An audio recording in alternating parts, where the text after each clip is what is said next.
Hijo mío, escúchame bien. Yo estoy contigo. No estás solo. En medio del miedo, cuando las fuerzas te fallan o el camino se ve oscuro, yo permanezco a tu lado. ¿No te lo he dicho antes? Sé fuerte. Sé valiente.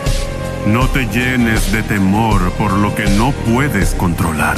Yo soy tu Dios, el que te sostiene, el que va delante de ti, el que nunca te abandona. Cuando el mundo te dé la espalda, yo estaré de frente, guiándote.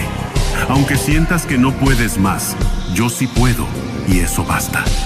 Camina con confianza. A cada paso, yo estaré allí. Así que levanta tu cabeza, respira profundo y sigue, porque mi presencia no se apartará de ti, ni de día ni de noche.